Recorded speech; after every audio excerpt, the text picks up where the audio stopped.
రాష్ట్రంలో జరిగే పరిస్థితులన్నీ కూడా చూసిన తర్వాత శ్రేయోభిలాషులతో మాట్లాడాలి. 40 సంవత్సరాలుగా నన్ను ఆదరించారు, తిరిగి వాళ్ళ రుణం తీర్చుకోవాలని ఒక్క ఆలోచనతో ఎమ్మెల్యే క్వార్టర్లో ఒక్క మీటింగ్ పెడితే ఆ మీటింగ్తో ఆయన అక్కడికి వస్తున్నాడంటే ఒక ప్రభంజనంగా ప్రజలందరూ ఇక్కడికి వస్తే ఆ ఎమోషన్లో ఈ రాష్ట్రం కోసం పుట్టిన పార్టీ తెలుగుదేశం పార్టీ, అది కూడా ఎమ్మెల్యే క్వార్టర్స్లో ఒక ఆవేశంలో పుట్టింది. ఒక ఆదర్శం కోసం పుట్టిన పార్టీ తెలుగుదేశం పార్టీ. అదే ఒక సంచలనం, అదే ఒక శక ఆరంభం, అదే ఈ రాష్ట్రానికి ఒక చారిత్రక అవసరంగా మారే పరిస్థితి వచ్చింది. అలాంటి మహనీయుడు పెట్టిన స్ఫూర్తి మనందరిలో ఉంది. ప్రపంచ చరిత్రలో ఇప్పుడు కూడా ఎవ్వరూ ఈ రికార్డు బ్రేక్ చేయలేరు. పార్టీ పెట్టి 9 నెలల్లో అధికారం వచ్చిన ఏకైక పార్టీ ప్రపంచంలో తెలుగుదేశం పార్టీ. ఇంకొక పక్క ఎన్టీఆర్ లాంటి వ్యక్తి మళ్ళా పుట్టడు, పుట్టాలంటే మళ్ళీ ఎన్టీఆర్ పుడితే తప్ప ఎవరికి ఆ గుర్తింపు రాదని చెప్పి కూడా నేను మీకు తెలియజేస్తున్నా. అంతవరకు రాజకీయాలు చూస్తే ఒక పరిపాలన, పెత్తందారి వ్యవస్థ. మామూలుగా ఎమ్మెల్యేలంటే అందులో షెడ్యూల్ కులాలంటే చదువు రాని వాళ్ళ పెట్టి ఎక్కడికక్కడ పెత్తనం చేసే రోజులవి. మొట్టమొదటిసారిగా ఎన్టీ రామారావు గారు వచ్చిన తర్వాత చదువుకున్న వారిని రాజకీయాల్లోకి తెచ్చిన ఏకైక నాయకుడు నందమూరి తారక రామారావు గారని చెప్పి మీకు విజ్ఞప్తి చేస్తున్నా. అది కూడా ఒక విజన్. రాష్ట్రం బాగుండాలంటే యువ రక్తం రావాలి. అంతవరకు ట్రెడిషనల్గా ఉండే పాలిటీషియన్స్ పోవాలి, అదే మరిగా చదువుకున్న వ్యక్తులు రావాలని ఆ రోజు ఆలోచించిన వ్యక్తి ఎన్టీ రామారావు గారు. ఇంకో పక్క మీరు ఒక్కసారి చూస్తే అంతవరకు పరిపాలనకే పరిమితమైన ప్రభుత్వాలు పేదల సంక్షేమానికి నాంది పలికిన మహానుభావుడు ఎన్టీ రామారావు గారు అని చెప్పి నేను మీకు తెలియజేస్తున్నా. ఇదే కాదు, అప్పటి వరకు ఎంతోమంది మనం చూసాం పరిపాలనలో అనుభవం ఉండి ఎలాంటి సంస్కరణలు చేయని వ్యక్తులు. ఉండమ్మా, ప్లీజ్ ఉండు. తమ్ముడు ఉండు, మాట్లాడుతూ ఉండండి. మీ సమస్య మీది, మీకు చెప్పాం కదా, మాట్లాడతాం కదా, మీ పనులుగా చేయడానికి. కూర్చోండి. వాళ్ళ ఆ పక్కది ఏంటి, కొంచెం కూర్చో. కూర్చోండి. ఈ సమస్యలు ఉన్నాయి, మాట్లాడుతూ ఉన్నాం కదా. వాళ్ళని అటు తీసుకురండి, కలుస్తాను నేను. ఆ కుర్చీ తీసి ఆ పక్కన నిలబెట్టండి, నేను వచ్చి కలుస్తాను పోయేటప్పుడు.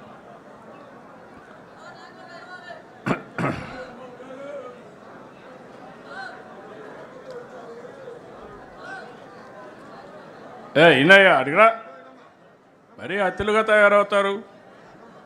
సమయం సందర్భం కూడా ఆలోచించుకోవాలి వ్యక్తులు కూడా. ఈరోజు ఒక శుభ సందర్భంలో మనం రాష్ట్రం అంతా ఒక మెసేజ్ ఇవ్వాలనుకున్నప్పుడు మీరు కాగితాలు ఇచ్చారు, అన్ని కాగితాలు తీసుకున్నాం, ఆ పనే చేస్తాం, మళ్ళీ చేస్తాం. కానీ అందరూ ఈరోజు కార్యకర్తల సమావేశంలో మీరు ఒకటి గుర్తుపెట్టుకోవాల్సింది, నా దగ్గర కాగితాలు ఇస్తే పదవులు రావు, కానీ క్షేత్రస్థాయిలో పనిచేస్తేనే మీకు పదవులు వస్తాయి, గుర్తింపులు వస్తాయి. మళ్ళీ ఒకసారి చెప్తున్నా, నేను ఆ విషయంలో మీరందరూ గుర్తుపెట్టుకోవాల్సిన అవసరం. ఇంకా మనకు ఏదో కాగితం ఇస్తే పదవి వస్తుందని ఆలోచన చేస్తున్నారు, కానీ వేదిక పైనున్న ఏ నాయకుడు చెప్పినా, రాష్ట్రంలో ఏ నాయకుడు చెప్పినా నేనింటా.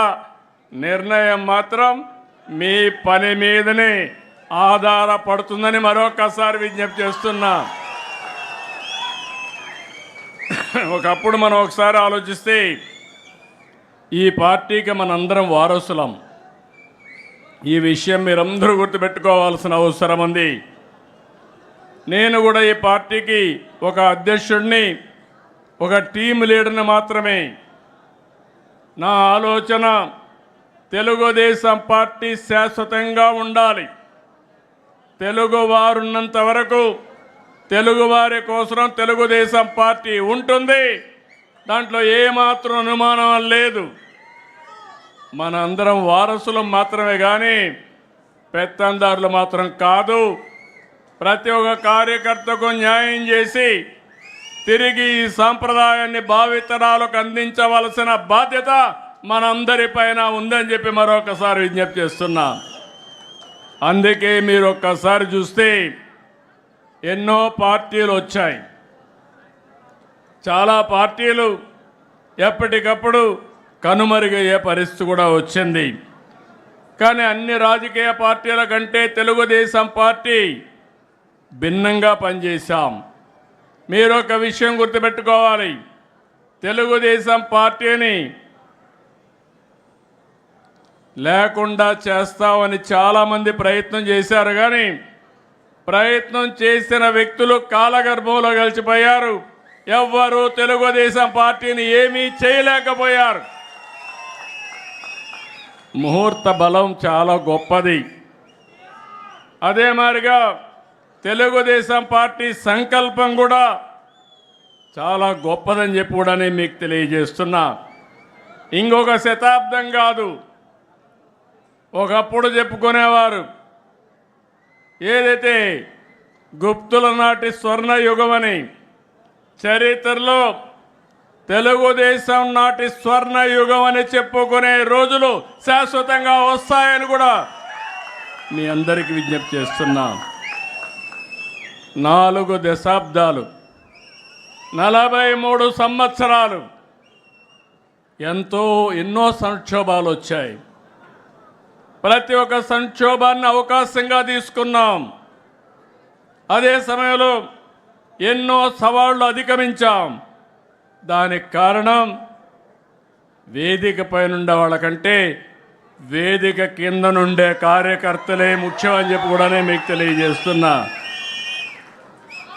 అందుకని పార్టీనే ప్రాణంగా బతికే పసుపు సైనికులందరికీ నా అభినందనలు. మనస్ఫూర్తిగా పాదాభివందనం చేస్తున్నా. మీ అందరికీ సెల్యూట్ చేస్తున్నా.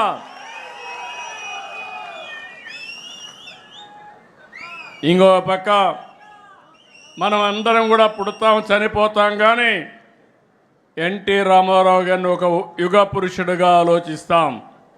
దానికి కారణం ఆయన జీవితంలో ఆయన చేసిన పనులు. ఈరోజు నేను పిలిపిస్తున్నాను. తెలుగుదేశం పార్టీ కూడా ప్రజల జీవితాలని ప్రభావితం చేసే విధంగా ముందుకు పోవాల్సిన అవసరం ఉంది. ఎవరైనా చరిత్ర తిరగరాస్తే తెలుగుదేశం పార్టీ ఆవిర్భావానికంటే ముందు, తెలుగుదేశం పార్టీ ఆవిర్భావం తర్వాత అని చరిత్ర రాసే పరిస్థితి తీసుకొద్దాం. మీరందరూ గుర్తుపెట్టుకోవాలి. ప్రతి ఒక్క కార్యకర్తకు గుండెల్లో ఉండవలసిన అవసరం ఉంది. తెలుగువారి ఆత్మగౌరవం కోసం పుట్టిన పార్టీ తెలుగుదేశం పార్టీ. తెలుగు వారిని అభివృద్ధి పందాన్ని నడిపించే పార్టీ తెలుగుదేశం పార్టీ. తెలుగువారి ఆత్మవిశ్వాసాన్ని చాటిన జెండా, తెలుగు వారికి ప్రపంచవ్యాప్తంగా గుర్తింపు తెచ్చిన జెండా, ఆడపడుతులకు అండగా నిలిచిన జెండా, రైతుల కన్నీరు తుడిచిన వెన్నంటే ఉన్న జెండా, సామాజిక న్యాయం చేస్తున్న జెండా, భావితరాల భవిష్యత్తుకు అండగా నిలిచే జెండా, అదే మన పసుపు జెండా. పసుపు జెండాకు ఒక విశిష్టత ఉంది. తమిళు అన్ని జెండాలు చూడండి, మన జెండా చూడండి. మన జెండాకు ఒక అర్థం ఉంది. అన్నదాతలకు అండగా ఉండాలని నాగలి, కార్మికులకు ప్రగతికి, పారిశ్రామిక ప్రగతికి చిహ్నంగా చక్రం, నిరుపేదలకు నీడ అందించడానికి గుడిస, ఇల్లు. ఏ సింబల్లైనా ఏ జెండాలైనా ఉన్నాయా తమ్ముళ్ళు అని మిమ్మల్ని అడుగుతున్నా. అది మన నాయకుడి యొక్క విజన్. అదే అందరికంటే విభిన్నమైన వ్యక్తి యుగ పురుషుడు నందమూరి తారక రామారావు. అందుకని మిమ్మల్ని అందరినీ చెప్తున్నా, అలాంటి వారసత్వానికి మనం వారసులం. మీ అందరికీ బాధ్యత ఉందా లేదా అని మిమ్మల్ని అడుగుతున్నా. భావితరాలకు అందించాలా లేదా అని మిమ్మల్ని అడుగుతున్నా. ఈరోజు మనం ఒక్కసారి చూసుకున్నప్పుడు 43 సంవత్సరాలు గడిచిపోయినాయి, కానీ ఎన్నో చరిత్రలు సృష్టించాం. ఈరోజు మళ్ళా మీరు ఒకసారి చూస్తే మనం వచ్చిన తర్వాత ఎస్సీలకు కానీ, ఎస్టీలకు కానీ, బీసీలకు కానీ, మైనారిటీ వర్గాలకు రాజకీయ అధికారం ఇచ్చిన పార్టీ తెలుగుదేశం పార్టీ. ఇంకో పక్క మీరు ఒకసారి చూస్తే ఒకప్పుడు బీసీలంటే లెక్కలేనితనం ఉండేది, రాజకీయ గుర్తింపు ఉండేది కాదు. ఈరోజు సమాజంలో బీసీ అంటే సమాజానికి వెన్నెముగ్గా గుర్తించిన పార్టీ తెలుగుదేశం పార్టీ. అందుకని తెలుగుదేశం పార్టీ వెనుకబడిన వర్గాలకు రుణపడి ఉంది. వాళ్ళని ఆర్థికంగా, రాజకీయంగా, సామాజికంగా పైకి తేవలసిన బాధ్యత తెలుగుదేశం పార్టీ పైన ఉందని చెప్పి కూడా నేను మీకు తెలియజేస్తున్నా. ఇంకో పక్క మీరు ఒకసారి ఆలోచిస్తే ఎక్కడికక్కడ సోషల్ రీఇంజనీరింగ్ చేసిన పార్టీ తెలుగుదేశం పార్టీ. మొన్న మీరు చూశారు, ఎన్నికలు వచ్చాయి.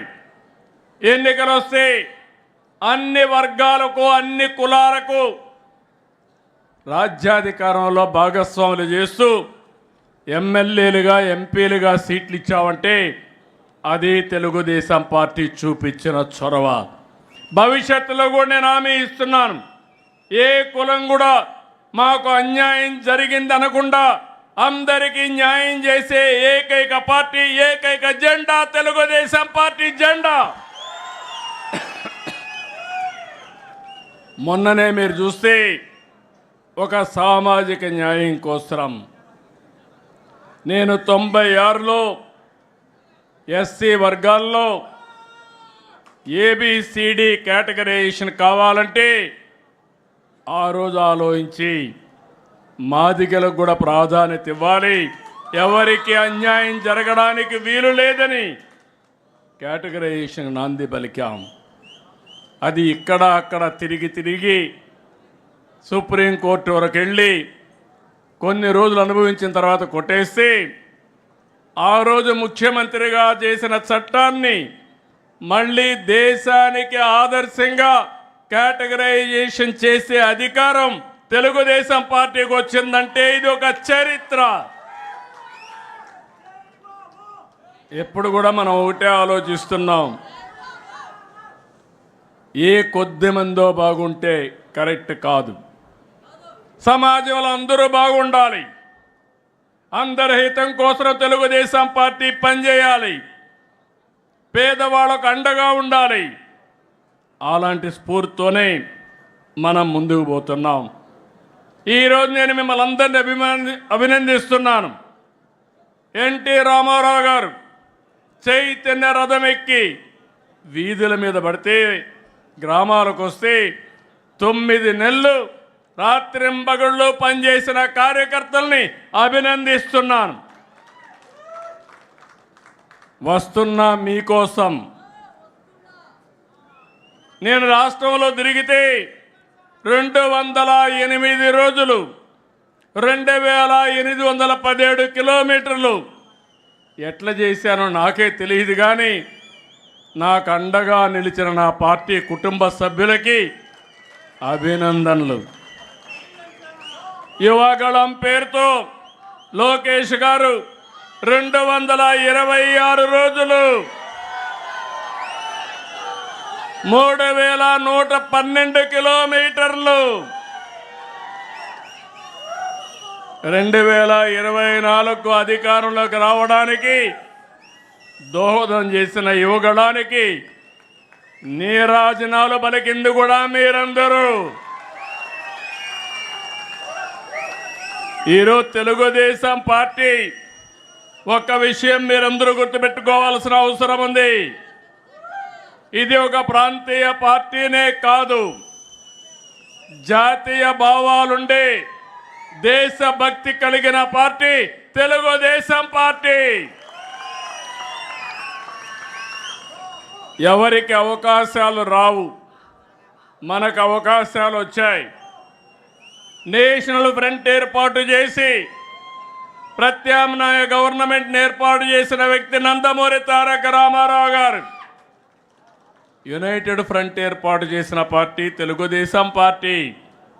2 గవర్నమెంట్లో మీరు ఒకసారి చూస్తే ఎన్డీఏ 1 and 2 కానీ వాజ్పేయి గారి పీరియడ్లో, మళ్ళీ ఈరోజు కూడా కేంద్రంలో కీలక పాత్ర పోషించే పార్టీ తెలుగుదేశం పార్టీ. దేశంలో ఎవరికి దక్కని అవకాశం పార్లమెంట్లో ప్రధాన ప్రతిపక్షంగా పనిచేసిన పార్టీ తెలుగుదేశం పార్టీ అని చెప్పి నేను మీకు తెలియజేస్తున్నా. ఇవన్నీ చూసినప్పుడు నేను ఒకటే మిమ్మల్ని అందరినీ కోరుతున్నాను. ఎన్నో కార్యక్రమాలు చేశాం. బాబాసాహెబ్ అంబేద్కర్కి భారతరత్న రావడంలో కీలక పాత్ర పోషించిన వ్యక్తి ఎన్టీఆర్. ఆ రోజు నేషనల్ ఫ్రంట్లో అని చెప్పి కూడా నేను మీకు తెలియజేస్తున్నా. అభివృద్ధిలో మీరు చూస్తే 99లో ఏదైతే గోల్డెన్ క్వాడ్రిలేటరల్ రోడ్డు ఉందో ఆ రోడ్డుకు నాంది పలికిన పార్టీ తెలుగుదేశం పార్టీ. విద్యుత్ సంస్కరణలు తెచ్చిన పార్టీ తెలుగుదేశం పార్టీ. ఇన్ఫ్రాస్ట్రక్చర్లో మీరు చూస్తే అనేక సంస్కరణలకు నాంది పలికాం.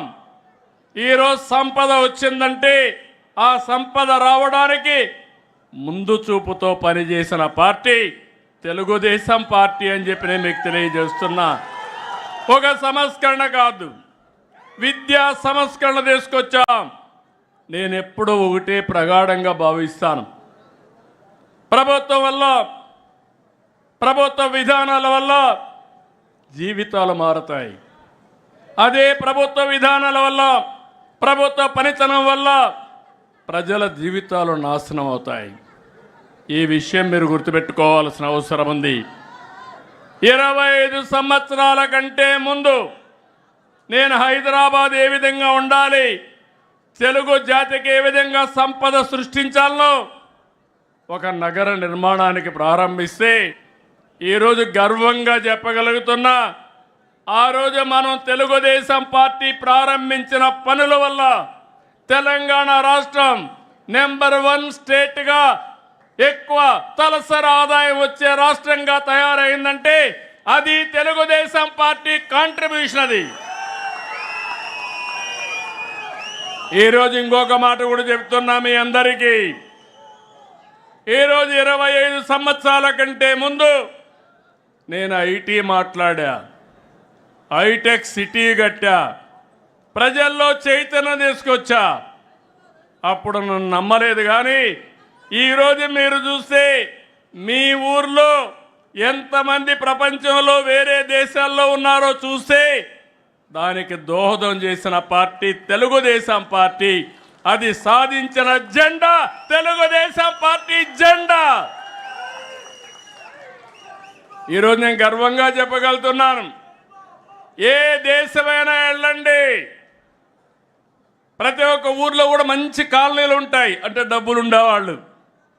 అలాంటి పాష్ కాలనీకి వెళ్ళి మీరు తెలుగులో మాట్లాడండి, ఇమ్మీడియట్గా మీటింగ్ కావాల్సిన వ్యక్తులు మొత్తం వచ్చే పరిస్థితి ఉంటుందంటే అది తెలుగుదేశం పార్టీ సాధించిన విజయం. దీనికంటే గర్వకారణం ఏం కావాలని మిమ్మల్ని అడుగుతున్నా. తెలుగుదేశం పార్టీ కార్యకర్త సగర్వంగా కాలరెగరేసుకునే పరిస్థితి తీసుకొచ్చాను తప్ప ఎక్కడ కూడా తలదించుకునే పరిస్థితి రాదని చెప్పి నేను మీకు తెలియజేస్తున్నా. ఈరోజైతే నిరంతరం ఈ కార్యక్రమం కొనసాగాలి. ఎవరైతే ఆలోచించడం ఆపేస్తారో లేకపోతే తెలుసుకోవడం ఆపేస్తారో వాళ్ళు అక్కడి నుంచి పతనం అవుతూ ఉంటారు, వ్యక్తులు కానీ వ్యవస్థలు కానీ. మొన్న ఎన్నికలు వచ్చాయి, 2024 ఎన్నికలు ఒక చరిత్రను సృష్టించిన ఎన్నికలు ఇవి. ఆ రోజు అందరం ఆలోచించాం, రాష్ట్రాన్ని పునర్నిర్మాణం చేసుకోవాలి, మళ్ళీ దగాగాబడ్డ ఈ తెలుగు జాతిని నిలబెట్టవలసిన బాధ్యత ఉందని తెలుగుదేశం, జనసేన, బీజేపీ 3 పార్టీలు కలిసి పోటీ చేశాం. పవన్ కళ్యాణ్ గారు కానీ నరేంద్ర మోడీ గారు కానీ పూర్తిగా సహకరించారు. ఇది ఒక చరిత్ర. 93% స్ట్రైక్ రేట్. ఈరోజు నేను చెప్తున్నా, మన మీద చాలా ఆశలు పెట్టుకున్నారు. కార్యకర్తల్లో యాస్పిరేషన్లు ఉన్నాయి. ఇప్పుడు నేను వస్తే కాగితాలు ఇస్తూనే ఉన్నారు. ఇది నాకు కొత్త అనుభవం. ఎప్పుడు కూడా కాగితాలు ఇచ్చేవాళ్ళు కాదు పదవుల కోసం. మీలో యాస్పిరేషన్లు ఉన్నాయి, ప్రజల్లో యాస్పిరేషన్లు ఉన్నాయి. అయితే దీన్ని సాధించడం కోసం అనునిత్యం పనిచేయాలి. కొంచెం ఎక్స్ట్రాగా పనిచేస్తే తప్ప ఇది సాధ్యం కాదని చెప్పి కూడా నేను మీకు తెలియజేస్తున్నా. అదే సమయంలో మిమ్మల్ని చూస్తే నేను గర్వపడుతున్నా. రికార్డు స్థాయిలో మెంబర్షిప్ చేశారు. మిమ్మల్ని చూస్తే 83 రోజుల్లో 1 కోటి సభ్యత్వాలు చేసిన ఏకైక పార్టీ తెలుగుదేశం. ఏపీలో 1,53,551 మంది, తెలంగాణలో 1,78,041 మంది, 2 రాష్ట్రాల్లో కలిసి 1,32,35,857 మందిని ఇచ్చేశారు. ఈ కార్యక్రమాన్ని బ్రహ్మాండంగా చేసినటువంటి రాష్ట్ర పార్టీ అధ్యక్షుడు పల్లాని, అదే మరి జనరల్ సెక్రటరీ లోకేష్ని మనస్ఫూర్తిగా అభినందిస్తున్నా. తెలుగుదేశం పార్టీ మొదటి నుంచి కూడా కార్యకర్తల కోసం ఆలోచించిన పార్టీ.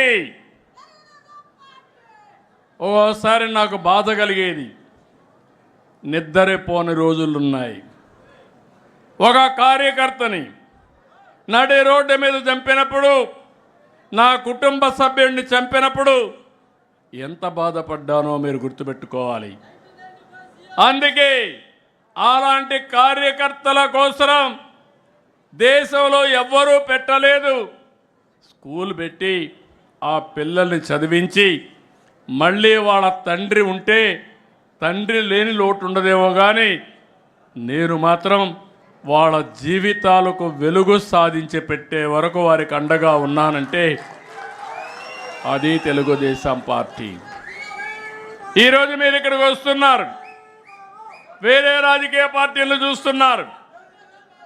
మీ బంధువుల ఇంటికో సొంత ఇంటికి వస్తే ఏ విధంగా ఆదరిస్తారో అలాంటి రిసెప్షన్ ఉండాలని ఈరోజు ప్రారంభించలా. నేను ఎవరు వచ్చినా భోజనం చేయడం, కాఫీ తాగడం, సొంత ఇంటికి వస్తే ఏ విధంగా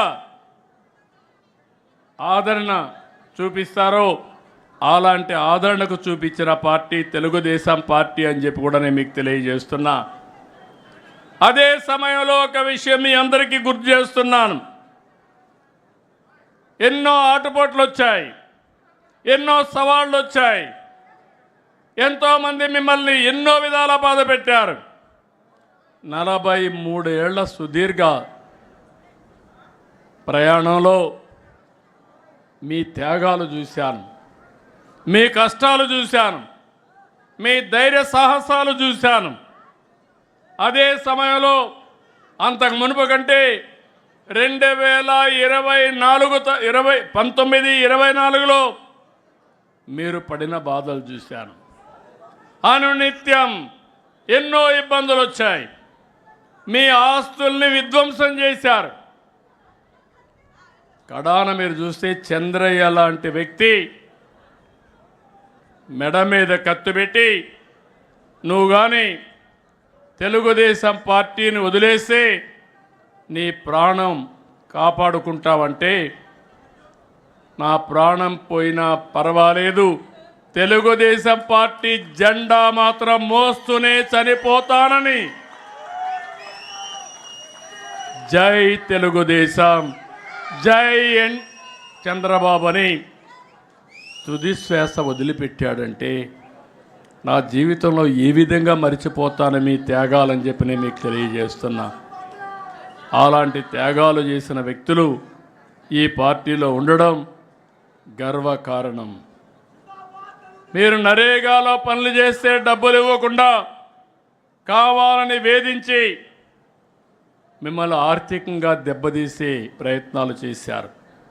ఓసారి బాధ కలుగుతుంది. ఎప్పుడు రానటువంటి సంస్కృతులు ఇవన్నీ. రాజకీయాలు అనేటివి ప్రజాహితం కోసం పనిచేస్తాం, ప్రజల కోసం పనిచేస్తాం. కానీ వీళ్ళు చేసిన పని మీరు చూస్తే కొత్త కొత్త సంస్కృతులు వచ్చాయి. మనిషిని కొడితే లేకుంటే వాళ్ళని వేధిస్తే మళ్ళా రికవర్ అవుతారని కొత్తగా ఒక సంస్కృతి. ఆస్తుల్ని విధ్వంసం చేయడం. మనం పెట్టిన చెట్లు, అరటి తోట కానీ ఆరెంజ్ గార్డెన్స్ కానీ ఇలాంటి గార్డెన్స్ నరికేసి ఆర్థికంగా దెబ్బతీస్తే వాళ్ళని కుంగదీయచ్చని చెప్పి ఆలోచన చేసే రోజులు ఇవి. అయినా కూడా మీరు ఏమాత్రం భయపడకుండా నరేగాలో డబ్బులు ఇవ్వకపోయినా, నేను చెట్టు డబ్బులు ఇవ్వకపోయినా, మీ ఆస్తులు విధ్వంసం చేసినా మీరు ఒకటే ఆలోచించారు, ఈ రాష్ట్రం బాగుంటే మళ్ళా నేను సంపాదించుకుంటాను, నా ఆస్తి పోయినా పర్వాలేదు, నా రాష్ట్రం బాగుండాలని తప్పించిన మిమ్మల్ని నా జీవితంలో ఎప్పుడూ మర్చిపోలేను.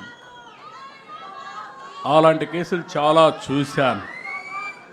అందుకే నేను ఒకటే చెప్తున్నా, ప్రతి ఒక్క కార్యకర్త చేసిన త్యాగాన్ని గుర్తుపెట్టుకుంటాం. అదే సమయంలో మీ అందరికీ ఒకటే విజ్ఞప్తి చేస్తున్నాను.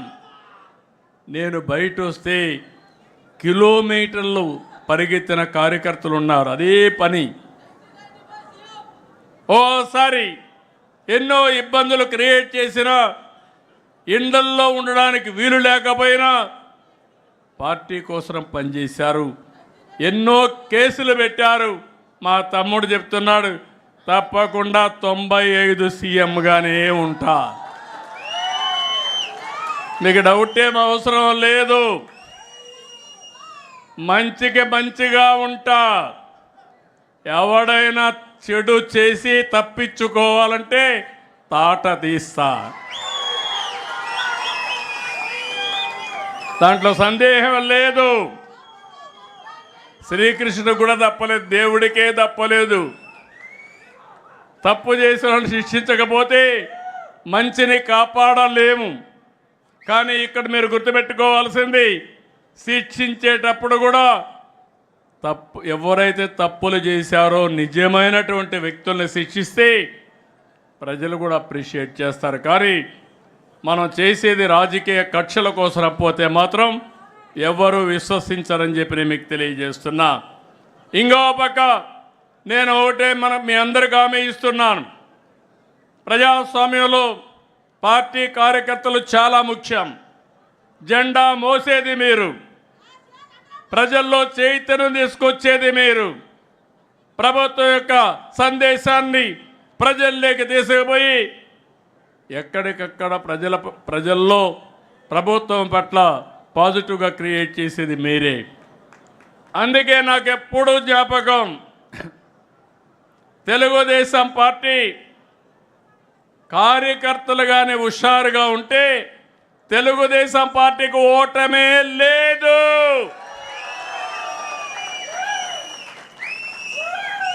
ఎప్పుడైతే కార్యకర్తలు హుషారు తగ్గుతుందో, జోష్ తగ్గుతుందో, అప్పుడే కొద్దిగా అపోజిషన్ పార్టీకి కొమ్ములు వస్తాయి. అందుకే నేను మిమ్మల్ని ఒకటే కోరుతున్నా, మిమ్మల్ని అన్ని విధాలా ఆదుకునే బాధ్యత కుటుంబ పెద్దగా తెలుగుదేశం పార్టీ తీసుకుంటాం. అదే సమయంలో మీకు గౌరవిస్తాం. వేదికపై నుండి అందరికీ చెప్పాను, చెప్తూనే ఉన్నాను అందరు మంత్రులు కూడా, కార్యకర్త ఫస్ట్, నాయకుడు తర్వాత. నాయకులు వస్తూ ఉంటారు, కానీ కార్యకర్తలు మాత్రం శాశ్వతంగా ఉంటారు.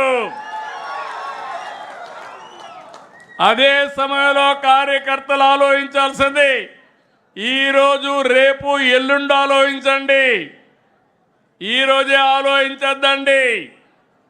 ఆ విషయంలో కూడా అందరం కూడా క్లారిటీ ఉండాల్సిన అవసరం ఉంది.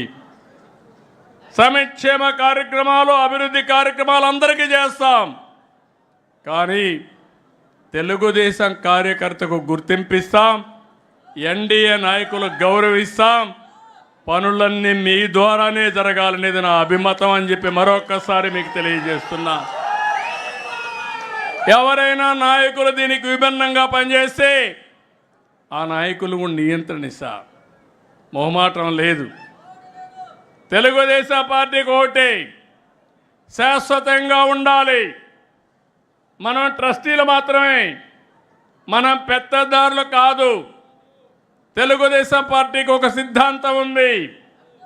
ఆ సిద్ధాంతం ప్రకారం కొత్తగా వచ్చిన వాళ్ళు కానీ పాత వాళ్ళు కానీ అందరూ అనుసంధానం కావాలి. అప్పుడే ఈ పార్టీ శాశ్వతంగా ఉంటుందని చెప్పి కూడా నేను మీకు తెలియజేస్తున్నా. అందుకనే మళ్ళీ మీ అందరికి హామీ ఇచ్చేది, ఎన్నికల ముందు కొన్ని హామీలు ఇచ్చాం ప్రజలకి, సూపర్ 6 హామీలు ఇచ్చాం. ఆ రోజు బయట నుంచి చూస్తే నాకు అనిపించింది అన్నీ చేయగలుగుతామని. నేను అనేక సార్లు చెప్పాను, అభివృద్ధి జరగాలి, సంపద సృష్టించాలి, ఆదాయాన్ని పెంచాలి, పెంచిన ఆదాయం ద్వారా సంక్షేమ కార్యక్రమాలు చేసి మళ్ళీ అభివృద్ధి ఖర్చు పెడితే నిరంతరం ముందుకెళ్తుంది.